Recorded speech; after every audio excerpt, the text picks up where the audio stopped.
Saints quarterback Derek Carr on his relationship with Davante Adams and more. Ladies and gentlemen, we are heading straight towards Monday Night Football with the New Orleans Saints and the Kansas City Chiefs. Derek Carr is in a very unique situation this week because on one hand, he knows the Kansas City Chiefs better than any Saints player with his time in the AFC West. On the other hand, Davante Adams wants out of Las Vegas. He wants out of the Raiders organization. Just so happens to be Derek Carr's best friend. So Derek Carr simultaneously, I'm sure, will be fielding questions about Davante Adams and fielding questions about what we can expect with the Chiefs and the showdown in Arrowhead. What's unique about playing in Arrowhead? What makes that environment so special? I've always said it's one of my favorite environments. The crowd is unbelievable. It just it feels like that college atmosphere. Just diehard fans, super loud.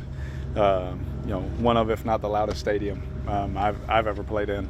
And and they have a really good football team, so it's a fun environment to play in.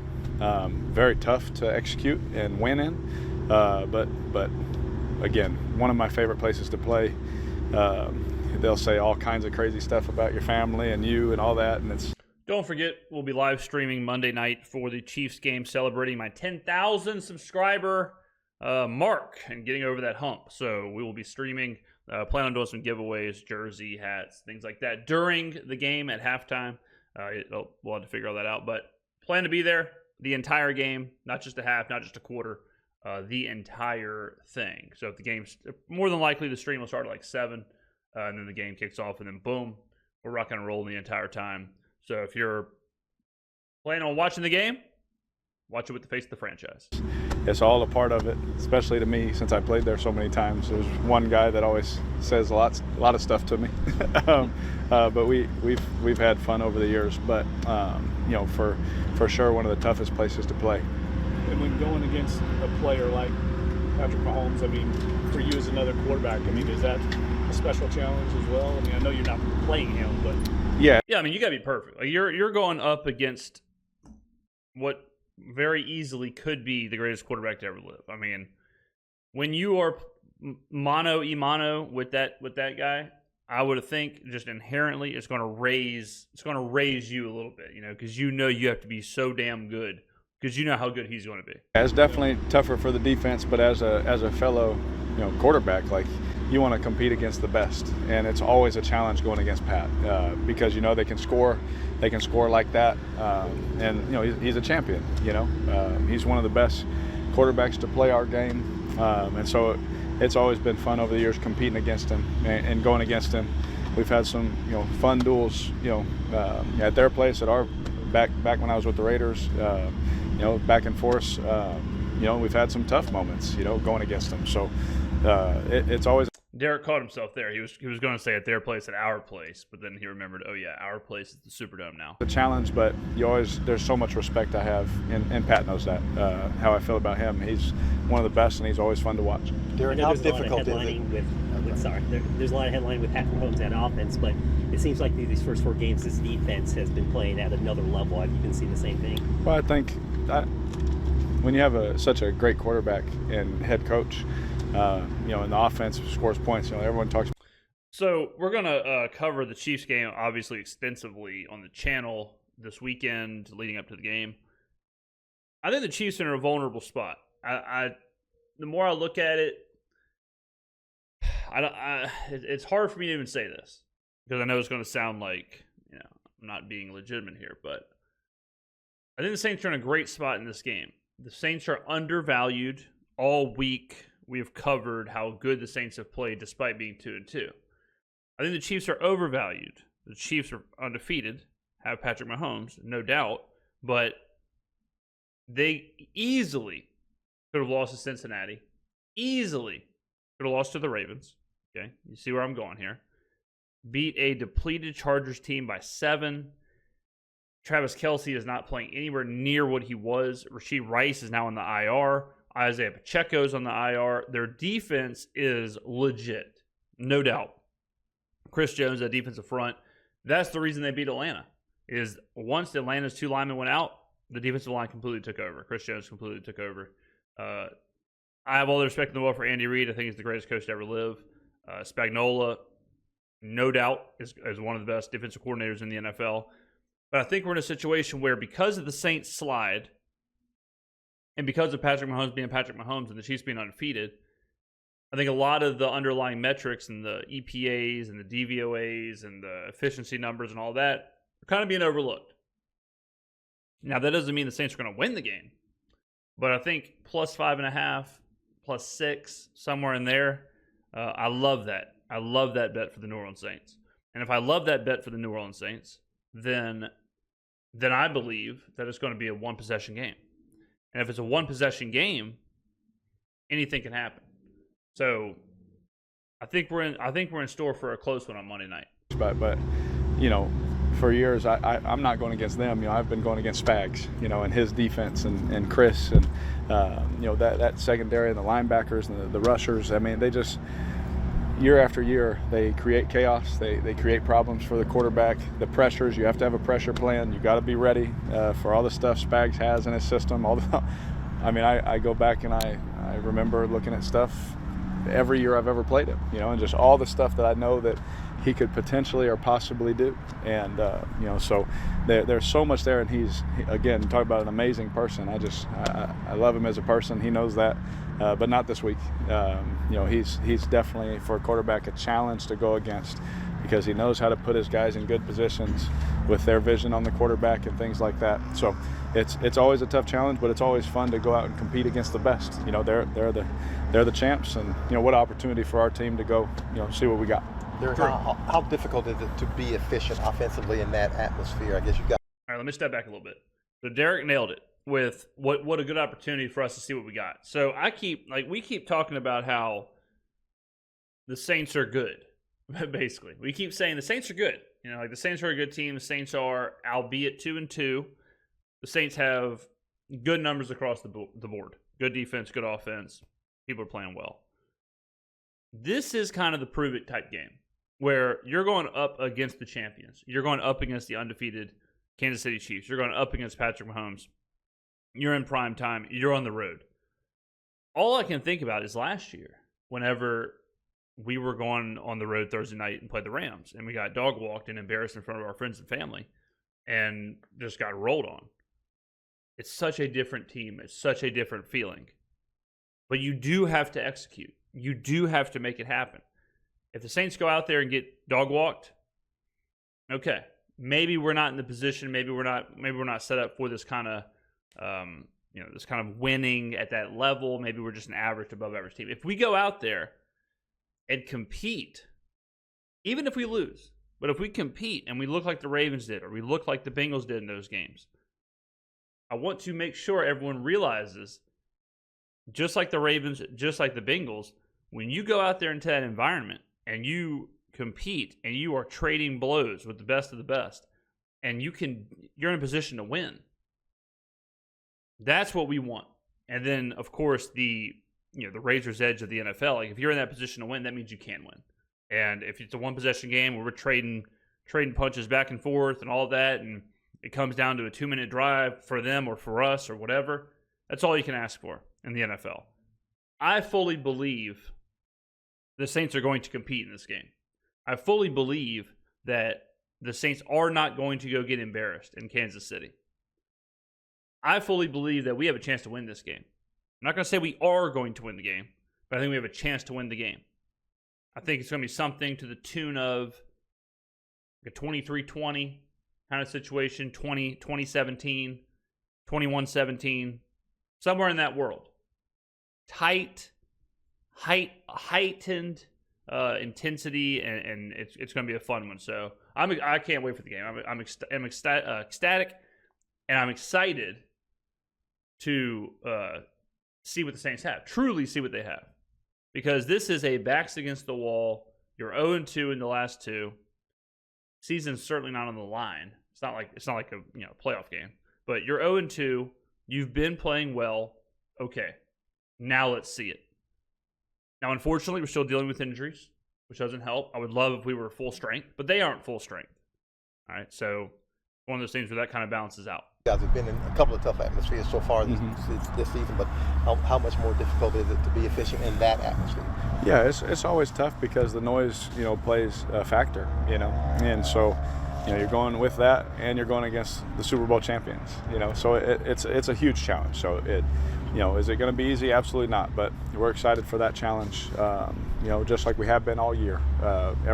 Every week's a new challenge, and this week is a great challenge, for us to go into that atmosphere against that great of a team and compete against them. What have you seen from the offense these last couple of games? Combined 36, but is it kind of missed opportunities here and there, and those kinds of things?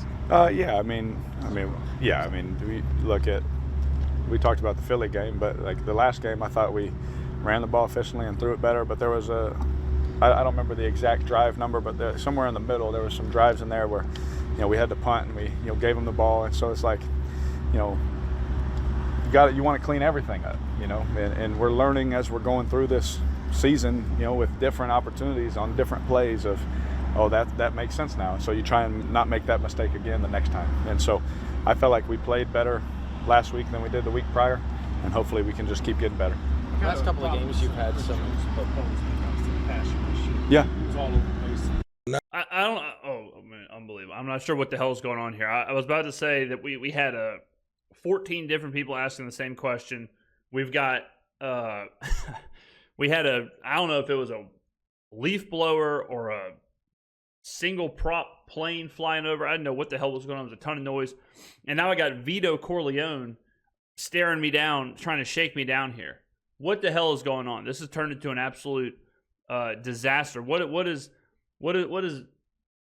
Vito from the Bronx have to say? What is this? Not everybody cares about quality. Some people just want crap. If that's Who? you. How would you have to identify him and call it up with Yeah, he's one of the best defensive players in our game. Have a lot of respect for Chris, and Chris Jones all is the the man. times that I've gotten to So play against him, and So good. I think the world of him. He's a great player.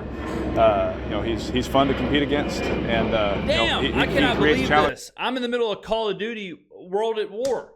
I mean, listen, I know Arrowhead's probably a pretty loud place, but if the Saints can go through these interviews in the middle of an airstrip, then Arrowhead will be fine. Bananas that this goes on every single time we have to do these interviews. We got to be the only team in the NFL, maybe the only team in sports, that conducts their interviews on a weekly basis inside of a terminal. It's just, Challenges all across the offensive line. The amount that he moves, how important is it to just kind of make sure you're identifying where he is on every particular play? Yeah, it's a challenge, and Spags knows that. He knows where to, make it hard on the system, or make it hard on your team, or personnel, or whatever. And when you have a player like that, just like, you think of how they move Micah Parsons around. We talked about that. He plays everywhere. And how can you create challenges? This game's all about creating challenges for the other side.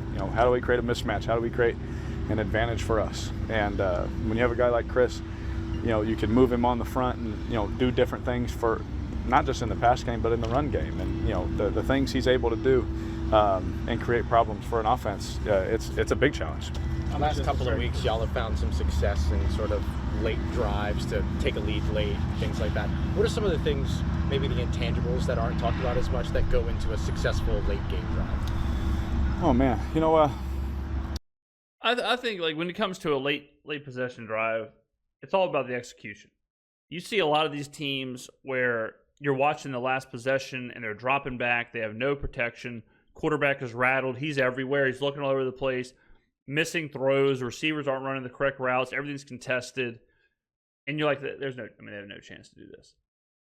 The teams that can operate efficiently in any situation are seemingly the teams that do well in those last 2-minute kind of drive to win the game type situations. If you can execute the plays the same way you would execute them at the first half or the first quarter, when all the pressure is on, those are the teams that do well in those situations. And what I've seen from the Saints is that is kind of they are kind of that team right now where they do look the same. Like watching Chris Olave on the final drive, very similar to watching him in the first half. Watching Carr operate, watching the offense operate, it doesn't all of a sudden turn into a different version of itself. It just turns into kind of like the same thing, just in a different situation. So I think the Saints are a team that's, the way they run their offense is poised for success in those kind of high leverage situations. You know, I've been asked that question a lot through my career, and like the times that the teams I've been on that were really good at it, you know, was a lot of poise in the huddle. You know, no matter the situation, you know, hey, it's 4th and 10 at the 50-yard line. We have to execute. You know, no one's freaking out like big eyes. You know, all that in the huddle. You know, it's just, hey, let's see this. I'm come to you, make the play. You know, and the other thing that always sticks out in those moments is players stick out to me. You know, Chris, you know, 2 weeks in a row has told me, he hit me on the leg. He said, "I'm here," and because he always likes to remind me that I told him, "Hey, end of game, I'm coming to you." You know, and so he likes to remind. Spoiler alert: this is going to be another big Chris Olave game, because hard to imagine we run the ball successfully against that defensive line and that front. And Kansas City's going to wreak havoc. And Kansas City's going to be in the backfield quick. So it's going to have to be a lot of quick stuff. And Chris Olave has been absolute nails this season. So we're going to need him to be absolute nails again come Monday night. Remind me. And so, you know, just, you know, if the coverage dictates and the ball needs to go there, then you know he's going to go make that play for you. And if not, we're going to go down swinging, knowing that I knew he was ready for that moment. And so, you know, there's different guys, not just Chris, but in that moment, it's just a good example because it's recent. You know, throughout my years of guys just saying, hey, I got you right here. Do you feel that there's like a delicate balance between aggression in those moments and maybe, you know, or trying to be too conservative or being so aggressive that you'd be looked at as like desperate almost or things like that? Yeah. To manage? Yeah, and it's every situation is different. Sure. You know, like the time on the clock, how many timeouts, what's the score? Do you need a field goal? Do you need a touchdown? You know, because if you need a touchdown and the time is what it is, you know, you got to get even farther, you know, obviously, and all that. So that's why we practice these situations. And, you know, throughout my career, I don't know if I've had the same 2-minute situation in a practice ever, you know, like this. You know, hey, we're on this yard line, it's this time, you're down this. You know, we do it all the time. You know, we've done it where, hey, we got to pick, you know, you're on the 40 and we need a touchdown, but you're down 7, we're going to go for 2. You know, it's like you work so many different scenarios that I don't know if I've worked the same scenario twice, you know. And so I think that's the beautiful thing about our game is, you know, you watch the film, you study, you create as many challenges in your brain as you can so that when you're in the moment, you make the right decision. And so, you know, there's things too where coaches help you out. Hey, let's be aggressive here. Hey, we don't need to be aggressive yet. You know, like the really good coaches are really good at helping the quarterback in those situations, just as friendly reminders, you know. And then, I mean, I've had them, hey, we don't need to be aggressive, and then we throw a touchdown. You know, it's like, he's like, yeah, they gave us the coverage, you know, so it always changes. Kind of related to that, is the team's performance in those... Cramping up, sorry. Derek, brother, get a banana. My man, we got, I'm concerned. I mean, ladies and gentlemen, can someone get this guy some, a banana or some Gatorade or something? I mean, our franchise quarterback dying on in the middle of the questions, in the middle of the interviews. Can someone help him out? Does anyone have what are we doing here? Get the man some carb powder. Get the man some glutamine. Maybe some creatine. Get involved. Those like close games, late in the fourth quarter. We've heard some guys say like winning teams make those plays. And you see the Chiefs, and they've closed out a number of like close games this year. Is that important to perform well in those situations? Absolutely. I think we talk about it all the time, like how many of these games in the NFL come down to one score. And so, you know, it's always, I just always loved, those, you always look at the famous, NBA players, they love taking the last shot. And we all remember the ones they make, but they sure missed them too, And so the real thing is like, win or lose, do you want the ball in your hands? Do you have a bunch of guys that say, Coach, call it for me, call it, that's the thing you want to see is that confidence. And if you have that confidence and that ability and you show it out in practice, more times than not, you're going to make it in the game. And sometimes you get in the game and it doesn't happen. I've thrown many game-winning touchdowns and it's awesome. I've also, thrown a pick at the end and we lost. It sucks. But in that moment, you're like, I don't want anything else, but I want the ball. And so you get a group of guys with that mindset. That to me is I think the thing that makes the difference. I think right now I think Carr is obviously that guy. He has been that guy in his career, that he wants the ball. He wants the opportunity, for better or for worse, whether it's a pick or a touchdown, whatever. But he is the quarterback who's comfortable in that environment. I think players like Chris Olave, Alvin Kamara, Taysom Hill, I think they are very comfortable in that environment. I do think we have a good culture when it comes to that. Just in my own experience, in my time. Derek, you and Davante Adams obviously go way back. What's your relationship like with him at this point in y'all's respective careers? Oh man, me and Tay, our families, he's been one of my best friends, and he always will be one of my best friends. And so we went on vacation, our families together, down to Cabo and all those kind of things. Like that doesn't change no matter what teams we play for. So me and Tay are always close. We always will be close. I love his wife, love his kids, and my kids sure love him, and he always plays with them. So it makes their day too. So it sounds, look, I would love if Davante Adams was in New Orleans.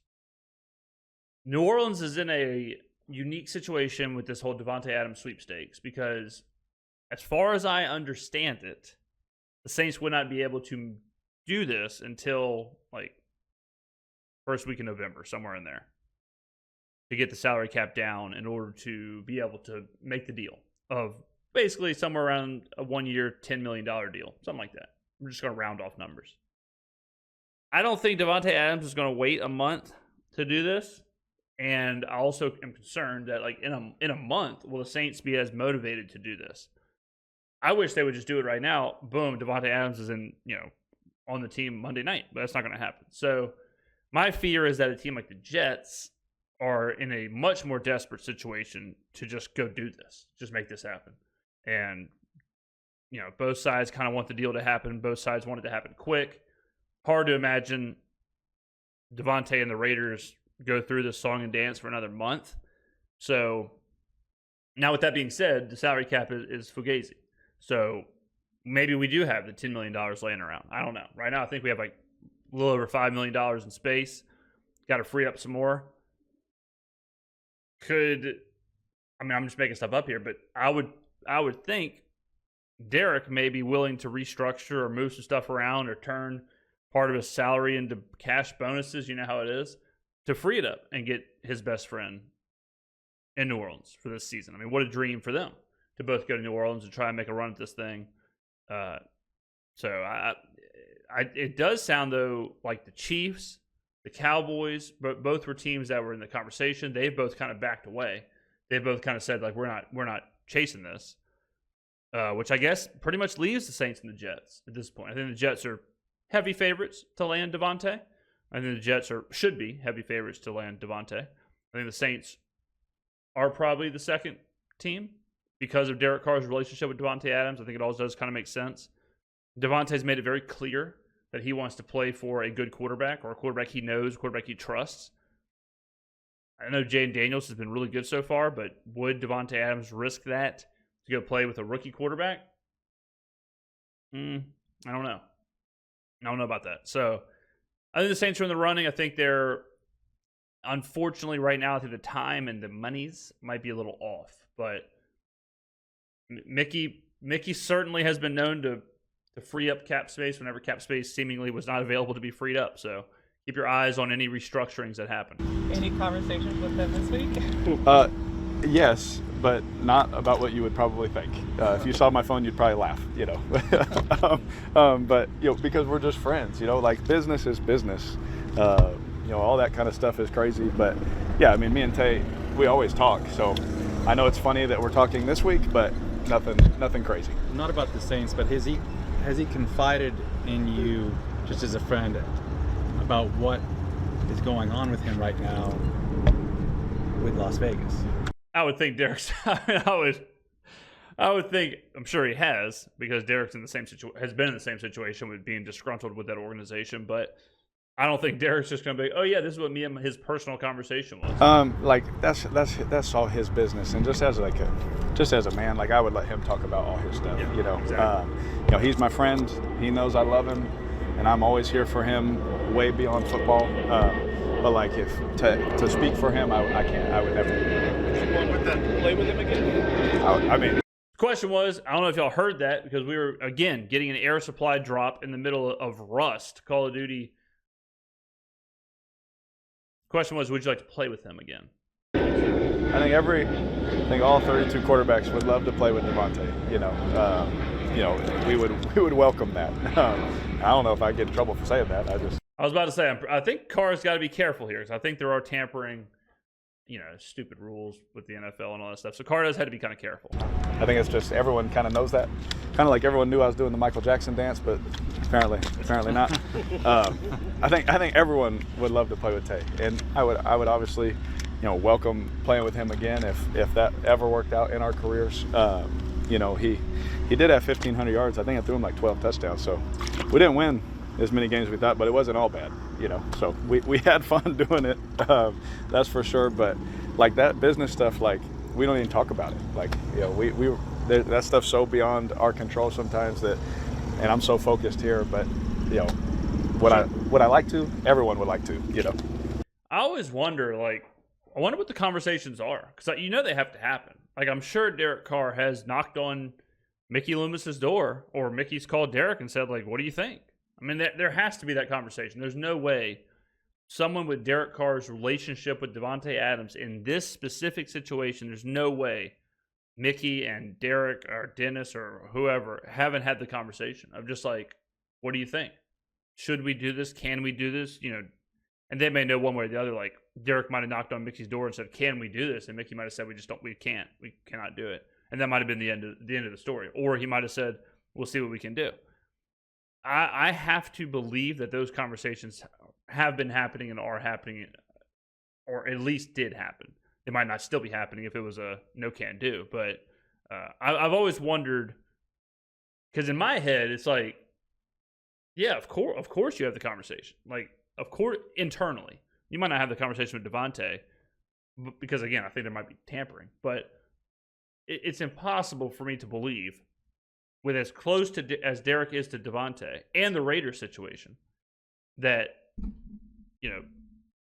Mickey and Derek and Dennis and whoever haven't talked about possibly exploring this. Schefter did report though that he's interested in reuniting with the quarterback he's played with previously. Like, what does that make you feel like that your previous experience went well enough that he wants to play with you again potentially? I mean, yeah. I mean, he had I think it was like his second best year of his career. And so, the narrative that it didn't work out is correct because we didn't win as many games.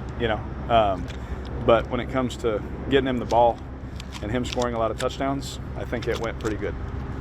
And you mentioned the fine. Did you appeal it at all? Did any luck there? I am appealing it next week, so y'all pray for me. Y'all pray for me. I mean, I think there is too history on our side. Like Davante has done this once. Davante has chosen Carr, and he has chosen to go play with him. And granted, that was like the first time, but when he left Green Bay, he did pick Derek Carr, right? So it's not like we're asking him to do something he's never done. So it's not crazy to think, and I would assume he's better friends with Carr than he is Rodgers, as far as just a friendship level. Now, Davante Adams, on a personal level or on a football level, he may view Rodgers as a much better quarterback than Carr. I don't know. So that can kind of balance the scales. But I would think that just strictly human to human, Davante is closer to Carr. My wife was like, "Are you kidding me?" Hey, can you clarify, were you trying to score at the end, or were you trying to run some clock on the sneaks? No, I tried to score. When I jumped, my legs got taken out from under me, and I looked really old. And so the young quarterbacks, all the jokes I've given the young quarterbacks, they enjoyed that a lot. And so I went to jump, and they hit my legs, and I had no burst, and I just fell.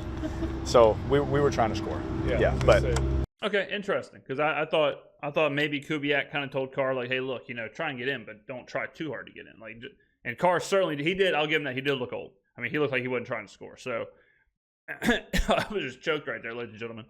But I'm fighting through it. And at the end of that situation, like, it makes sense to burn some clock.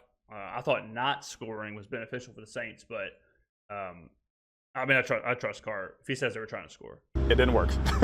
Yeah, the Drew Brees leap is what you looked like you were trying to do. 100%.